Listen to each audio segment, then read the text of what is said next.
Kaboom!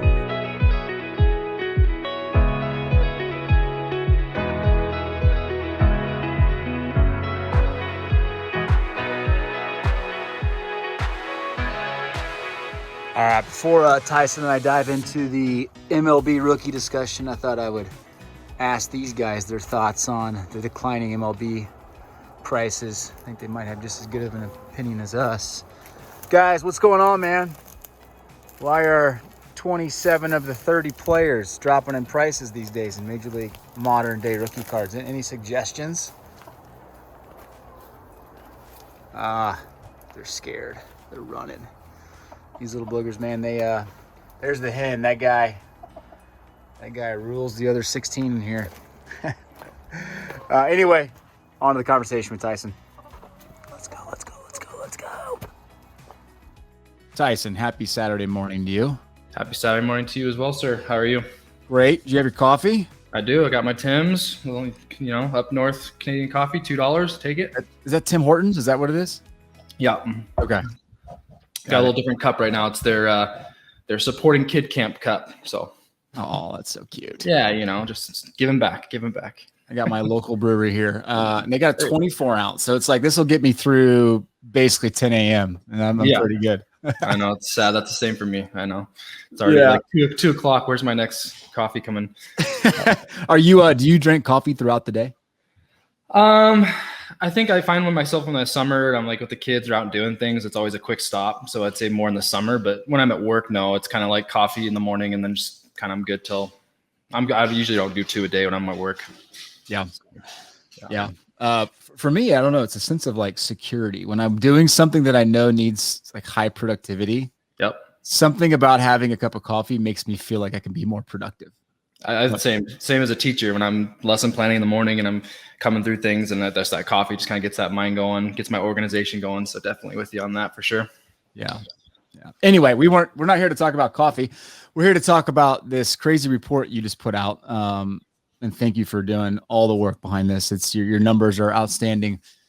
It is an eye-opening report. So just to set the stage, you put out a preseason report of top 20 players that you were interested in, right?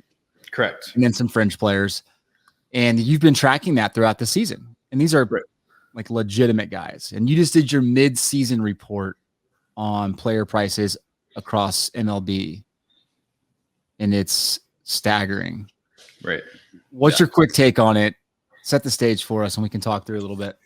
Yeah, I think when I got into this with you, the big pull in the hobby is definitely rookie cards. And then so I kind of want to have a nice consistent check this year through preseason, all-star break, and then right before the playoffs. And the preseason to all-star break, we've seen a lot happen over the last few months with the pandemic ending and just a lot of different things. So I knew these prices would be really interesting. And what we saw is it's down basically across the board. You have of the 33 guys that I picked off, I picked off 33, but I did a top 20 value. 5 guys raised in value. So 28 guys dropped in value and 10 guys dropped 50% or more in value in that top 33. And so when I was going through and price checking and just getting comps and doing all these different things, it's just like minus 100, minus 90, minus 120. It was bloody. It was just bloody just going through and just seeing all the drop prices. And in my mind, I kept thinking about what's really bad about this is all those people that have cards sitting at PSA right now, because a lot of those were sent probably preseason, maybe even earlier. And so like I'm a perfect example. I think I have 15 or 16 Roberts there, and Robert's down $120 from his kind of where he stabilized with his PSA 10 before he got hurt. And so it's been a lot to take in. It's been crazy for sure. Yeah. Well, you start the article by basically saying this has been the perfect storm for a price collapse in baseball cards, modern day baseball cards, right? Yep. And I mean, we can summarize the things that have happened, right? You have, obviously we're coming out of the pandemic. So you have that pandemic high heading into the season. You had some ridiculous injuries. Yep. Right. I mean, what else have we had that's kind of added to this collapse? I think injuries of big guys is really big. I think that obviously the pandemic, the money, and I think we have to talk about the backlog. The backlog is here. I think people are just getting impatient with the process and getting impatient with what they have to kind of waver through to make the money they thought they were going to make. I think all those things just kind of accumulated to just being a really difficult pull.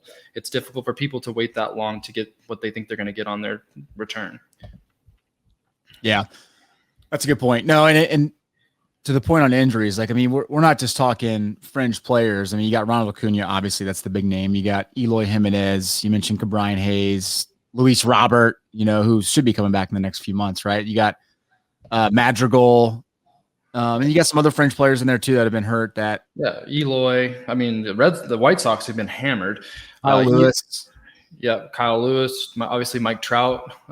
It's been, especially the guy at the top's hurt. It's been very difficult on his pricing. He's dropped $1,000 since opening day, and I think his legacy. I don't want to say his legacy in question. I think he's still an all-time great for sure, but it's just he keeps getting injured, and he has had a tough time putting a Trout season together. So what's that going to mean for his value long-term? Because he kind of sets a standard for that PSA 10. When people, in my mind, and I will talk about this too, Ty, but in my mind, when people see Trout's rookie cards over 3,000, that's the big shiny star, right? And then we have guys like Acuna, Soto, and Tatis kind of projecting to that. Can they get there? And I don't think they ever can. So it's kind of a mirage in the sense, because when PSA catches up, I do believe those big three are going to hit 20K in their pop report. And Trout's never going to get over 6 or 7K in his pop report. So right there, the supply is just going to be too much for those young studs that everybody's been chasing and, for the lack of a better term, flipping. It's not going to get to that point again. And so that shiny star is really a mirage to me. That, like, these guys that are really young and upcoming, they have such a big pop report that they're going to be limited. So the base card game is really struggling because of that. I really believe that. Yeah, no, I totally agree. And you made this point in your article that if you're chasing certain guys, and this is not just in baseball, it's in any sport, especially modern day players, and you want to hold them and you want to flip them or whatever, you got to go after color parallels. You have to go after short printed cards now. Yep. Or you're gonna fall into that trap unless you're buying very, very low. And some of these players like Gleyber Torres, where you're buying, basically below the cost of grading the card now for his base rookie, his 18 update. Like, yeah, at a certain point, maybe it's just worth the risk if that's your game. But yeah, no, I mean, I think right now, just the kind of bottom guys of my 33 that I pulled from last time, Shane Bieber is hurt. Bregman's been hurt. Jimenez has been hurt. Tucker actually was sick and hurt a little bit, and Torres. So these guys didn't make the article because they were the bottom. Yeah, but they're all under $50 for their PSA 10 right now. Bieber was hitting 100 because Bieber was striking out 14 Ks a game. He was just lights out, and then he got hurt, and so he's kind of slowed down. Gleiber's been playing terrible. He's in the article I talked about a little bit, but I think it's just crazy that, like you said, so where does this take us in terms of grading? Because these guys are now not going to be graded. There's no reason. And so it's really interesting in terms of those guys, because Gleiber is being graded quite a bit. And I think even the Yankee supporters aren't even buying him at $30 for his PSA 10, which is crazy. Yeah, that is crazy. Your point on the Yankees is very solid. Like, that is in some ways a barometer, I feel like, of just the state of the hobby. When you got Yankees guys not buying Yankees guys, not believing in their prospects, that's a problem. But let's dig through this a little bit and talk through these sections of 5. You break them down into 1 through 5, all the way down through 20, and then the fringe players. But obviously leading the charge is Mike Trout. Pujols surprisingly still hanging up there, even though he's down 25%, 27%. Yep. And then you got 3 pitchers in the top 5. And in my oversight, just full disclosure, I actually didn't look for Kershaw in the last reports. He probably been up here before. So last time I was impressed, there was 3 pitchers in the top 7. Now there's 4. I think that's crazy. Like, there's some Hall of Fame pitchers that are holding really good value, and a lot of it is because their pop is so low. If you look right there, Kershaw, his pop's 927.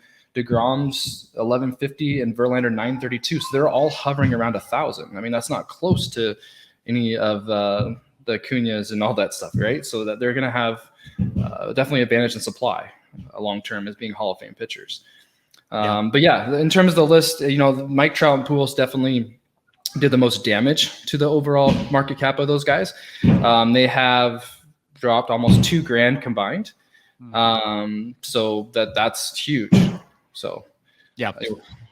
It probably makes more sense to break down some of these numbers here. You mentioned this on the onset here, but only 5 of the guys that you track are actually up since the beginning of the season. 10 players of the 33 had their value cut in half. Yankee fans aren't on board. Yep. Mookie Betts, which we'll get to, is down 60%. That's the most shocking one on the whole list to me. I know he hasn't played well, and the Dodgers haven't done what we thought the Dodgers would do, which is roll through the MLB this year with that roster. But yeah, 60% down. He was hitting 345 for his PSA 10. Oh, he's hitting 345 now. He was hitting almost 840 preseason for his PSA 10 Topps rookie. That's just his basic parallel. And he had a lot of sales preseason. He was all over the place. Seemed like everybody was selling Mookie. So a lot of people made some good decisions there, but definitely was surprised how far he's come. Yeah. Well, it's interesting with a guy like Mookie, like he doesn't have an insane pop report. Like his pop count is very reasonable. Yeah. And even guys like Pujols, right? Like there's only 224. Jim Mentz. Yeah. Mookie just passed 3,000 on his pop report from our last one. He was at 2,700 preseason. Now he's at 3,000, almost 3,100. So he's up 10% in pop report, down 60% in price. Yeah. But still, I mean, 3,000 is tiny compared to the other guys, the big guys, right? Yeah. He's a fifth, Yeah. That's crazy. Yeah. All right. So 6 is Mookie Betts, down 60%. Scherzer down 10%. Guerrero, who's obviously had a really good season, is up 200%, right? One of the bright shining stars who hit 2 homers in his first game of the You see it last night? He's going to keep going, and if he keeps pushing that triple crown potentially, he's going to keep going. No kidding. So his 2019 Series 2 is PSA 10s up to $300. Right, and his is difficult to gauge in terms of, that's the no number. That's the card that I view as his rookie card. Agreed. I know it might be a little bit lower than a base card, but it's not going to be much. It was still pretty close to 1 a box. I don't think it's. We talked about this before. It's not really an SP, so I kind of really vision that as his best paper rookie. But Ohtani's blowed out the water. You can see up 500%. His pop report's still respectable at update, but it's definitely going to rise. I think there is quite a few Ohtani's in PSA right now that they've gone through the wave. I have 8 or so, and I sent them when they're in pretty good shape, and they went down to the tank, and now they're coming all the way back up. So the whole market turned. Yeah, well, he's a perfect player that would have been sent in at the economy rate because he was hurt last year, right? And there was no reason to rush any of his grading. No. So I would fully suspect that to double and triple over the next 6 months. Yeah, I think he can settle in around 10 or 12, maybe even higher, for sure. Yeah. And then Posey was on the list last time either. I kind of forgot some of the older veterans, like I said, but Posey's just kind of he's a Hall of Famer. I think that's safe to say when it comes to the catching position and playing for the Giants for so long. And he's still getting 200 for his PSA 10. So that's a pretty respectable price for a solid veteran. Yep. 11 through 15. This is where you get into some of these players that are the faces of baseball. Some would say of 2021, 2020. Soto down 52%. And I think that's gonna be the key one to watch, right? Because he's starting to come around again. Right. His pop count's pushing 20K. He added 1,650. That's insane. Yeah. Tatis added almost 2,500. My gosh. What are your thoughts on this kind of group here and guys like Soto and Tatis that you could argue are the guys you should be buying, right? Yeah, I still think that with Soto, he's had a kind of a slow start. I think that his pop report is eye-popping, as you said.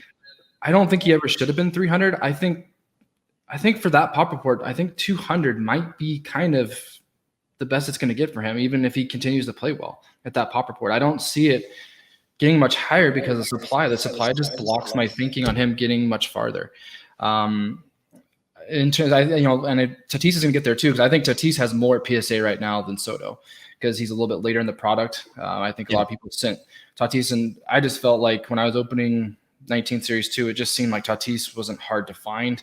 So I just think that both of them are going to be very limited, and I think with what we're going through right now, I just think that 200 is going to be kind of a cap on that kind of supply for both of them. I don't see them do much. So if you have only 150 right now, I'd be your wording, Ty. I'd be bearish on selling them and trying to move up now. Yeah. I have a friend that has 18 PSA 10 Tatises. I'm like, just sell all of them and get a gold. Just move, just get out of it. So yeah. No, and this is why I think market cap numbers are very important, because it helps you get a sense on kind of like the money that could go into a player in the hobby. And it's really simple to do, right? You take your 17,778 times 150 and you put Soto at 2.6 million in market cap versus Jim Mint. Right. Where you take a Tatis and you do the same thing and you're 14,319 times 150, you're looking at 2.1 million, right? I mean, and you do that same thing if you go up just to Trout to get some sort of perspective, right? Where you take your 5411 times 3350 and you're at 18 million. Right? I think it helps to kind of put things in perspective. And can a player reach a certain market cap, and then you can divide it by the pop count and come up with some sort of conclusion on where you think price could be. Right.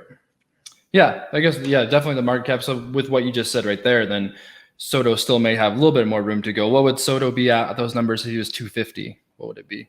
250 probably be around 4 million. Yeah, and I think that's probably a little bit more fair. So like maybe 250 would be my guess to kind of the line. So is he a buy right now? I mean, look, go ahead, finish your thought. No, I was going to say maybe. So he is kind of obviously getting to a buy right now. I think any elite player that's really close to 100, is going to be a good buy. I just think that you have to temper your expectations of how high those guys can get based on what you're explaining. Yeah. Well, and you take a guy like Mookie Betts, right? Well, his market cap right now is just over 1 million. Right. Because his pop count's so low. Those are the guys I think pop counts of 2014 updates not going to increase that much. I mean, 347 in the last quarter. Maybe you add another 1,000 over the next year and a half. Like, those are the guys that I think are well worth taking the time and putting money into. Right. Even looking at a guy like Guerrero right now, I mean, he's up 200%, but 300 times 39.73, right? I mean, you're just a shade over you're about 1.2 million. Right. And I do feel half the market cap of Soto. And I do think it is a little bit safer with that no number, because I just don't think, I think I'm safe in saying it's not overprinted card. It's not he's not going to get close to Tatis's in that same brand, I don't believe. Yeah. Because like I said, it's not really short printed Ty, but it didn't come across as easy as a base card. So I think that's kind of nice backing for Vlad as well in terms of his value. What are your thoughts on, I mean, Rizzo down 35%. I would have thought he'd be down more than that, honestly. Yeah. And Lindor, I think, is an interesting one, a very interesting one. Yeah, I think Lindor and Betts seem like actually pretty good buys right now in general, just because they both had the hype preseason. They both just come down with the market, with poor play, but their teams are still in a position to compete. The Mets are leading their division right now, and I think the Dodgers are going to make a push. So I think both of them could come back to, definitely I think Lindor should be ahead of Rizzo and probably Freeman. I think the Braves are going to kind of be done without Acuna. So I think Lindor and Betts kind of the first 15 there, guys that I think that will have a chance to rebound a bit based on their drop. Yeah. Got it. Yeah, I mean, I'm with you on Lindor.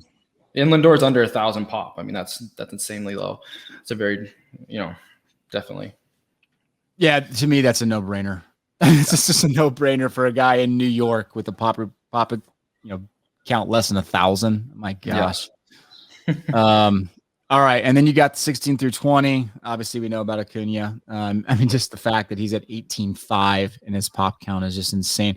And again, just to reemphasize, like, these are Gem Mint pop counts. You're talking PSA 10 counts. And guys like Luis Robert, like you've mentioned in the article, I mean, they have more PSA 9s than they do PSA 10. So there's a lot of these cards out there. Yeah, and I mean, and then even just throw in, I want to say there's like 1,800 Acuna BGS 10s. So I mean, you got to factor that too, because those are a little bit higher on the high end, and BGS 10 is a very highly sought after card. They're hard to hit.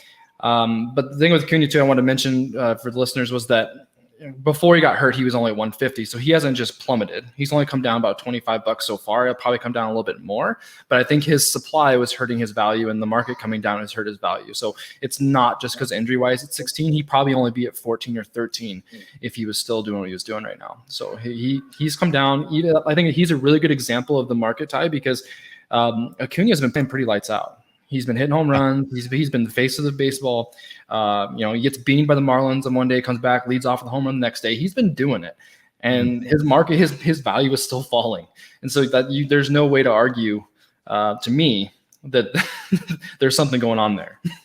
Yeah, no, and we've made this point before. Like 3 to 6 months ago, every player was priced to perfection. Yeah, right. Like, I mean, and Ohtani's been just about as close to perfect as you can get. And if it wasn't for him being absolutely hurt last year and seeing depressed values, I mean, you could argue that he wouldn't even have seen that much of a price increase. Right. But he just happened to be very, very low coming into the season. Yeah. And I mean, he's even doing things baseball wise we have never seen before. And he's not even in the top 5. Like he's still 8. I think he's 8. So like, he's not, he still has room to grow more, but he's doing unheard of things. He has, international market and our market here, and he's still kind of at a respectable number. He's not, I wouldn't say his prices are outlandish. Yeah. They're in line with everybody else. Like to your point, they're in line with everybody else, which is great. Maybe it says more to the prices of the baseball card market than it does to Ohtani himself, but yeah, very interesting. Anybody else here? You got, Bellinger, you got Arenado and Turner. I like Trey Turner. I'm glad to see him in the top 20. Yeah, I was just going to say I'm really happy to see Turner climb up into here finally. He's been playing pretty well this year. People haven't really noticed. The Nats have kind of been hit and miss this year so far. But just nice to see him actually be one of the players that gained value. And I think that he kind of got corrected during this market fall a little bit. So he kind of corrected only a little bit, but it means a lot in what's going on. Yeah, in terms of what he's done. I'm really shocked on Bellinger, just because he's literally done nothing this year. He's been injured basically all year. So I'm kind of surprised that he's still at 112. I thought he'd be even a little bit lower. I think that's some of it's market. Some of it's just hoping he's going to bounce back in the second half, but I thought he would have dropped a little bit more. He didn't drop quite as much as I thought he would. When you see Mookie dropping 60%, I thought he'd be more in the 60% drop range. Bauer's going to come down a bit. Low pop, obviously his issues right now. He's definitely going to come down a bit, but yeah. I mean, let's just touch on these 3 players that fell the hardest. We know Luis Robert. That pop count's going to continue to climb, no doubt. Machado and then Glaber. I'll let you summarize those 3 real quick. Yeah, I mean, just Robert's hurt, so obviously that's a big reason why he's fallen. I think also I think there's a lot at PSA. I think there's a lot of worry in terms of the supply of what Robert's going to have when things get caught up. And so I just think he's just going super cheap right now because people are a little bit worried on that. As you mentioned, his pop report, he is getting less than a 50% gym rate. So his cards have been tough. I know a lot of the ones I opened, and I think you as well, Ty, had some bad luck with some of his cards. A lot of back left corner issues, kind of like Bo Bichette's. They're kind of very consistently having that kind of that black part of the back corner there, showing some white, I think has killed some of his grading. Yep. Machado's an interesting one to me just because I think he is a really talented player. He's a top fantasy player. He's on a great young team. He's just not valued. He's just simply not valued because he's not playing bad this year. He's one of the top 30 guys in his WAR for the year. He's really impressive. Like he's doing what he normally would do, and his values just come really down, which I think is really interesting because the team's doing well. Torres has just played awful. I have him on my fantasy team, and he's just been horrendous. He can't get a base hit to save his life. And the Yankees aren't doing well, so they're just that whole market's just coming down in terms of all Yankees. Garrett Cole's down, he's down, Judge is down. Seems like the hobby Yankee fans are kind of done with them in general. I'm just surprised how low Gleyber is, $32 compared to where he was. I think he was at about 120, 130 at one point. So just seeing him come this far down is quite remarkable. I mean, you kind of give him a mulligan for last year because of COVID.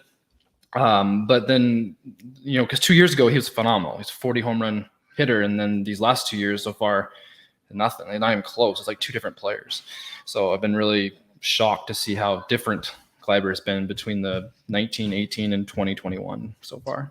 Yeah. And at $30, right. It's a very low risk, investment, however you want to view it. But to your point in your notes there, it'd be good for him to move somewhere else. And maybe that's a guy they do move. The problem with that in the hobby, right, is he's moving from the Yankees.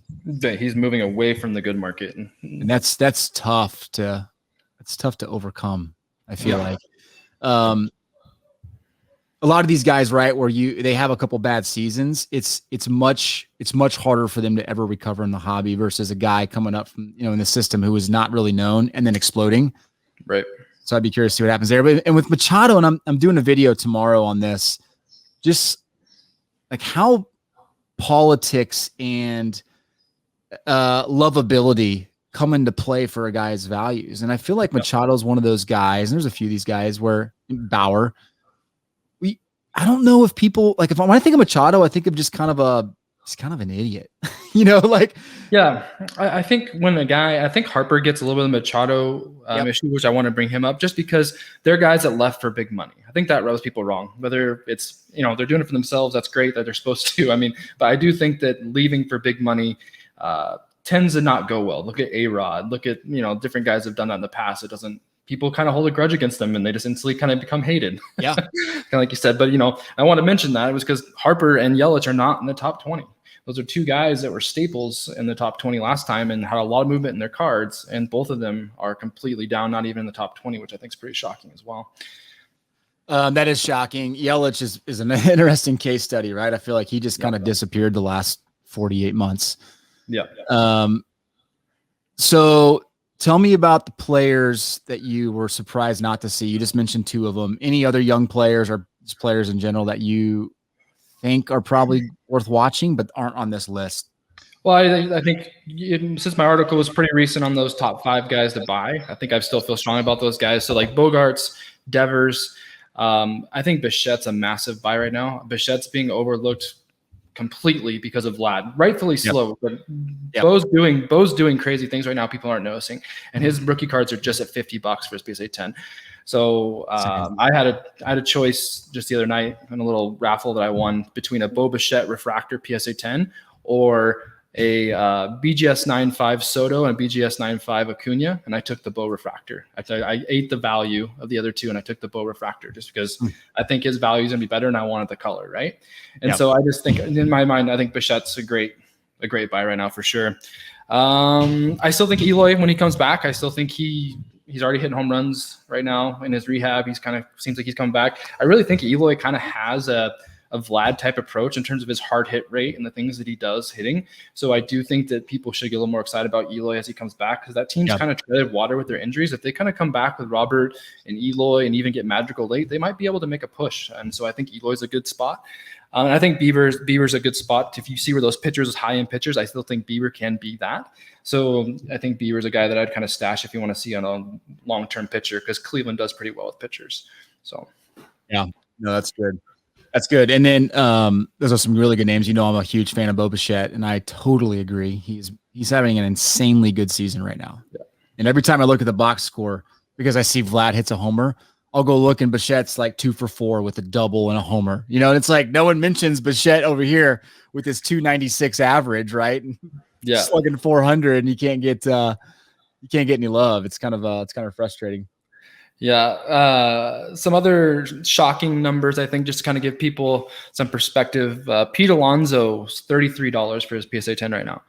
I think it gained up a little bit, about 45 after the home run derby, but he didn't even climb over 50. So Alonso's lost a lot of love.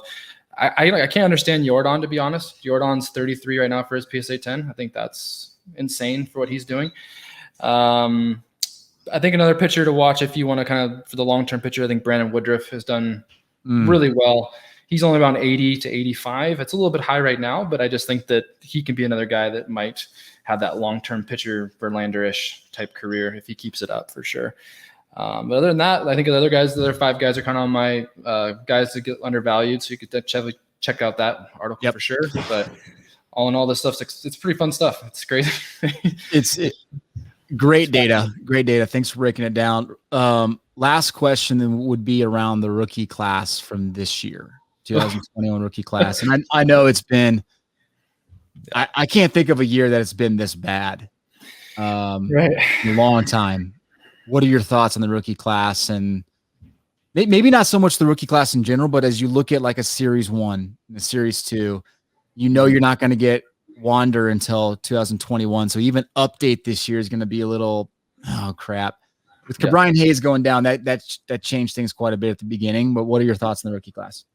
Yeah, I think I'll lead with that. I think, to me, the most talented rookie that we've seen that's done it has been Cabrine, and having him hurt has hurt the class immensely. I think Series 1 is weird because you have, people were chasing Adele. He hasn't even played yet. He hasn't even been called up yet. People are chasing Pache. He came up, went right back down. Bart hasn't come up. So a lot of these rookies were really early in their rookie card that we still don't know. And then the other guys haven't done much. I mean, Madrigal was very solid. I'm a little bit biased towards Madrigal, so I'll get that out to you guys right away. But I just think he's a phenomenal contact hitter. But, he tore his hamstring, so he's been out now too. So he showed some good things, but he's hurt. So a lot of injuries, a lot of subpar play. Series 2 has Cabrine and Kurloff, I think, is kind of the only two guys off the top of my head that I like. I think, there's been some good guys, but people aren't going to invest in the rookie pitchers like Trevor Rogers right now out of Miami, even though he's been phenomenal. But people aren't going to get in him until he does it for a long, sustained time. And then Update's going to have, Clinic will be in there, but I don't know. Kelnick's going to be in there, but I don't know if that's going to be enough since he hasn't done much. Him and Wander have struggled to start. And so I know Wander's in Series 1 for the next year. But in general, I think the rookie class, Ty, is a part of this storm. Them not doing much has definitely kind of killed that young Chase vibe for right now. Everybody's still looking at 2020. Yep. And these guys in 2021 are just not delivering for whatever reason. I can't argue with any of that. I do get excited as a Royals fan because I know Bobby Witt's going to get called up sometime this year. Yeah. And it makes me think that 2021 Series 1 could potentially have Wander Franco and Bobby Witt Jr. in it. Yeah, that'd be good. Which would be one of the more exciting products for me, flagship in a long time. So I'm really excited about that. Yeah, I think Brujan with Tampa Bay is another guy to watch too for whenever. I don't think he'll make update. I think he'll probably be a Series 1 as well because he was after Wander. I think really the only young guys that I obviously am very excited about Kelnick just because that's kind of my guy. But I think Kirilloff's pretty dang good. And I think Larnach's pretty good too. But I kind of like the Twins as a team to watch for some rookies in Series 2. I think Larnach should be an update, I believe. But Kirilloff is in Series 2. Good stuff. Yeah. Good stuff. Yeah, man, we know you saw my 2-part series with Mike and just the overall market correction. I feel like in baseball, there's a lot of just everything kind of went wrong for baseball right now. Yep. There's obviously some really bright spots, but your actual data proves that, you're seeing 30 to 50% pullbacks across the board. And that just was just the result of us being really inflated. And then to question to you, Ty, just kind of spin off your video, maybe give your perspective is, how does this change grading approach? Will we not grade base cards at all? Or what will be the approach to grading now? Because in my mind of the hobby, like when I got back into it, over 2.5 years ago, and I think I would say more of a collector mindset. I'm kind of between you and Mike, I'd say. Yeah. But I would say that when I got into it, it just seemed like everybody saw the 5X that grading gave you. Well, that's slowly going away. So how is that going to change the approach of grading versus raw to PSA 10 in your mind going forward for base cards?